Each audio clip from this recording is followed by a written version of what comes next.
So it is now my privilege and pleasure to introduce Jamie Eldridge, State Senator representing the Massachusetts and Worcester District, which includes towns such as Ayer, Acton, and Marlborough, for a political update on the election results in Massachusetts and potential progressive opportunities for state legislation in the coming 2-year cycle. Jamie. Great. Thank you so much, Cole. So honored to be part of this and remember the roots of the 2020 conference, and really proud as always to be with some fantastic panelists. Before we began, a few of us had a little conversation. Just always so great to get the insights from John Nichols on the national scene. So really look forward to his commentary, and obviously the national scene, lots of dynamics going on there. So really looking forward to that. And I would say as a Massachusetts progressive, I really felt like it's been a solid week, and then with some of the election results taking a little bit longer nationally, a solid 2 weeks of mostly positive results as far as the general election. In Massachusetts, of course, question 1 and question 4 passing. So for those that are from out of state, question 1 was the millionaire's tax, which was an 8-year effort to establish for the first time ever a form of a progressive tax. And then question 4, which was sort of forced upon the voters, if you will, after the legislature passed the Work and Family Mobility Act, the driver's license law for undocumented immigrants, which was a 20-year fight that I was very proud to be a part of. Because it became law over Governor Baker's veto, then very conservative, truly very conservative residents across Massachusetts gathered the signatures to go to the ballot. And so quickly, SEIU and so many progressive organizations had to turn around and raise the money and do the grassroots to convince voters to say yes to reaffirming that law for licenses for immigrants. So that was something I was, very active in. So those are 2 solid victories that you're talking about decades of organizing and discussing on. The effort to pass a constitutional amendment or a progressive income tax, I think it failed 4 times before in Massachusetts.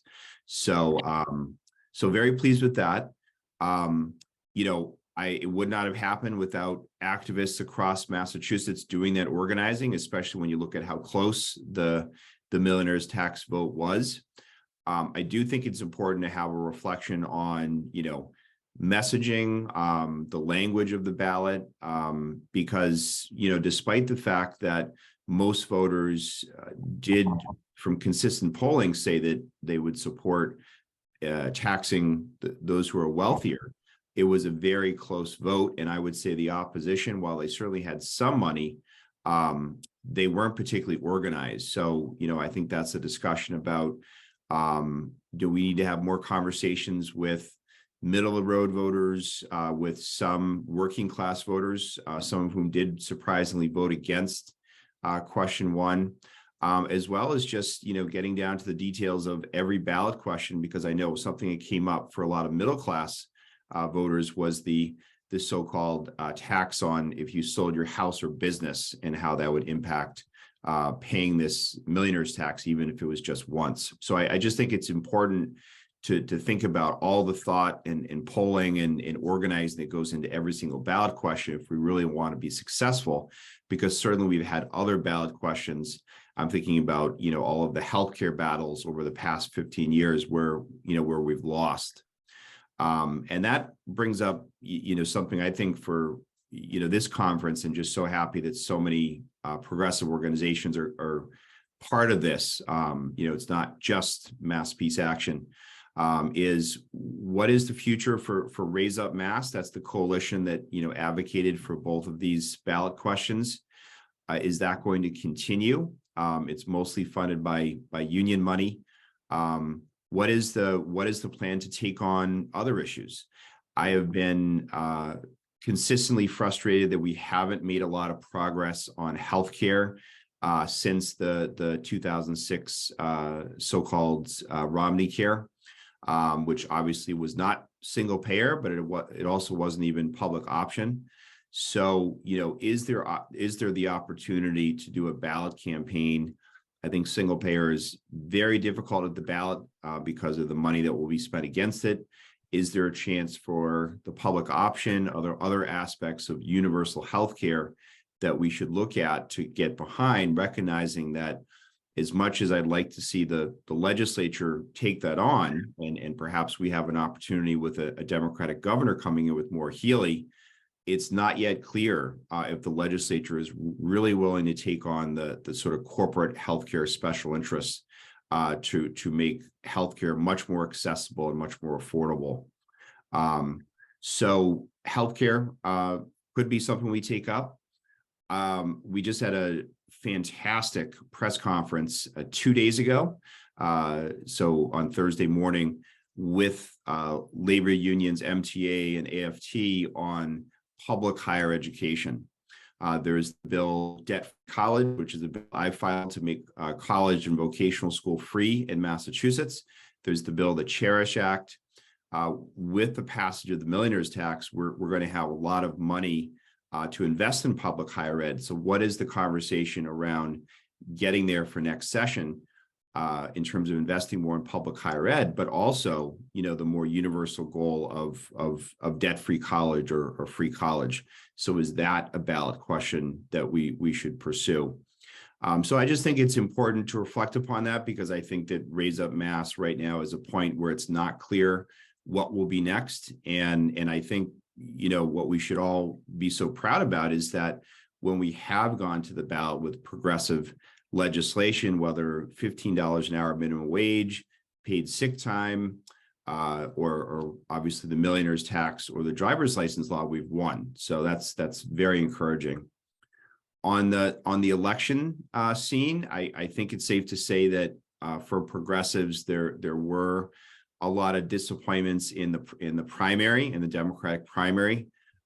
Just focused on the legislature. I think it was sort of a mixed bag. We had a lot of open seats. There were also some challenges to more conservative Democrats that were mostly unsuccessful. Some of the open seats, we did have some successes, and I think that's a conversation around what are we doing to prioritize certain races? Look, every 2 years, there are so many legislative races going on.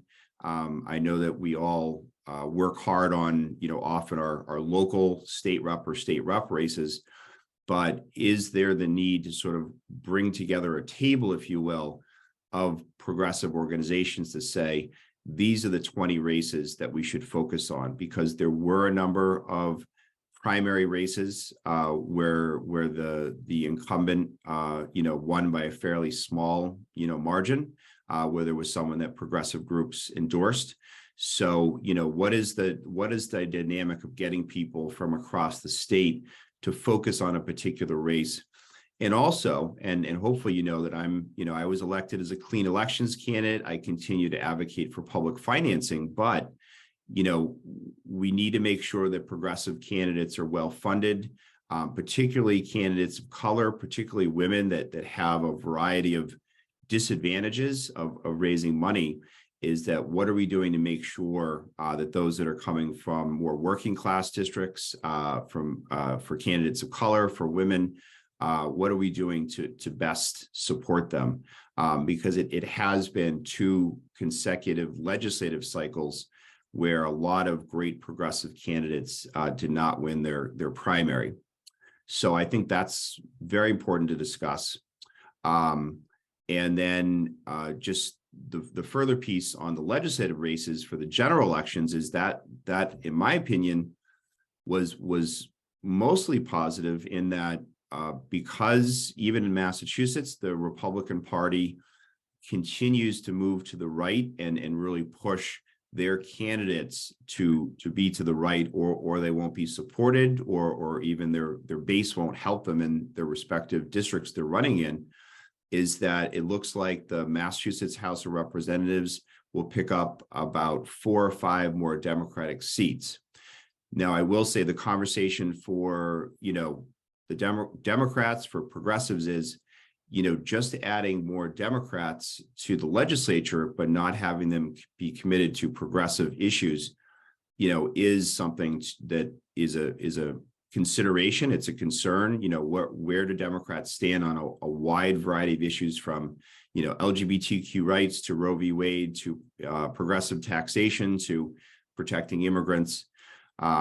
So I think it shows the incompetence of the Republican Party in Massachusetts. Can the Democratic Party, can the Democratic legislature take advantage of that and say, okay, we have more than a supermajority now in the House and Senate. We have a Democratic governor and Healey, who's did some terrific work as Attorney General. What are we going to achieve if it's just going to be a repetition of Governor Charlie Baker's record? Then what is the purpose of getting Democrats or progressives elected? And I guess the final piece on constitutional officers is that I'd be the first to say that I think there was a bunch of different outcomes in the primaries for statewide offices. I think that there were progressives that were endorsing different candidates. I think that one of the things that's important to reflect upon now is that our constitutional officers can do so much. I think about the position of state treasurer, divesting from the military industrial complex. One of the pieces of legislation I file is to require the treasurer to divest our pension funds from Raytheon and other companies that produce military weapons. There's the climate divestment bill. The treasurer oversees school buildings. Why is it a requirement that every school building is not 100% clean energy? Why are we getting away from adequate or sufficient investment in public schools, especially in working class and poor communities that can't afford it at their local property taxes? So that's just a few examples of where I think one constitutional office could be going further. And so let's think about between now and January, when all of these constitutional officers get sworn in, about what we're asking them to do.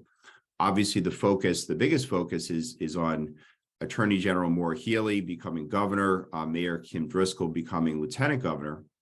So, I think it's fair to say that there are still not a lot of details of the platform for the Healey-Driscoll administration. I appreciate the fact that they formed a transition committee.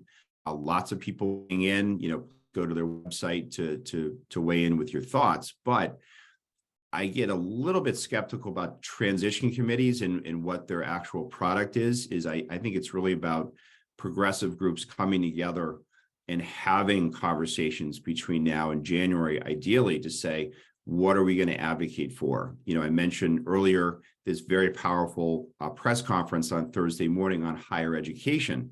There were stakeholders from faculty, from students, even from some business owners, and then obviously the labor unions that really had a very powerful press conference that reminded me of the Promise Act press conference 4 years ago around passing significant investment in K through 12 schools. So what can we do on healthcare? What can we do on transportation? What can we do on next steps to better support immigrants and other people of color? And I think it's really critical to have those conversations now, because guess what? The corporate lobbyists, legislators that might identify as conservative or moderate, a lot of business groups are already, trying to get their seat at the table with the administration, and we need to be just as aggressive. So those are some of my thoughts. And I think the last thing I would just say for next session is that I think it has been deeply disappointing that we have not passed any pro-labor legislation in multiple sessions. There's the wage theft bill. There's the bill to better protect municipal employees. There is legislation that would better support increasing the wages for a lot of human service workers that we really haven't made much of a difference on. So I think labor is a really key issue. Healthcare, which I mentioned before, we have not done any robust healthcare legislation in, probably about a decade. Public higher education, great opportunity there. But look, Massachusetts has among the greatest inequality in the country, and that includes a massive racial inequality gap. So there's a lot of work left to do, and excited to do it. It's been as busy as ever right now after the election, and look forward to working with you all. And thanks so much for having me. I'm really honored to be one of the speakers alongside so many other prominent speakers. And thank you so much to all the groups that they do. And special thanks to Cole and Mass Peace Action for very challenging and difficult and really important work. Thank you.